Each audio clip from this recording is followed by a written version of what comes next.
உயிரோட இருக்கணும்னு தன்னோட கையை தானே வெட்டி கொண்ட ஒரு மனுஷனை பத்தி கேள்விப்பட்டிருக்கீங்களா? This is day 4 of 100 days 100 குட்டி ஸ்டோரிஸ். 2003ல ஒரு யங்ஸ்டர் அட்வென்ச்சர் வேணும்னு தனியா மவுண்டன் கிளைம் பண்றாரு. அப்படி கிளைம் பண்ணிட்டு இருக்கும்போது அன்எக்ஸ்பெக்டடா ஒரு பெரிய கல் இவரோட கையில விழுந்துருச்சு. கையில ரொம்ப ஸ்ட்ராங்காவே அந்த கல் விழுந்துருச்சு.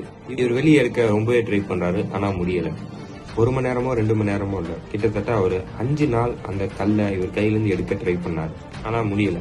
அவர்கிட்ட ஃபுட்டும் இல்ல, தண்ணியும் இல்ல. 5 நாள் அவர் ஃபுட்டு வாட்டர் எதுவுமே இல்லாம தான் இருந்திருக்காரு.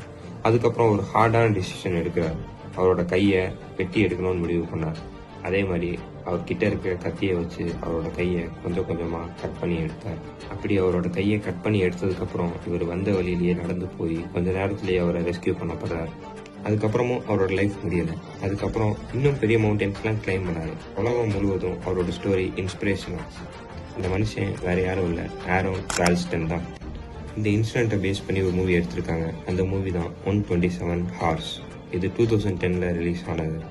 இந்த மூவி உங்களுக்கு வேணும்னா என்னை ஃபாலோ பண்ணிட்டு லிங்க்னு கமெண்ட் பண்ணுங்க, நானே உங்களுக்கு சென்ட் பண்ணுறேன். லைஃப்ல சில விஷயம் லூஸ் பண்ணாதான் நம்ம லைஃப்பை சேவ் பண்ண முடியும்.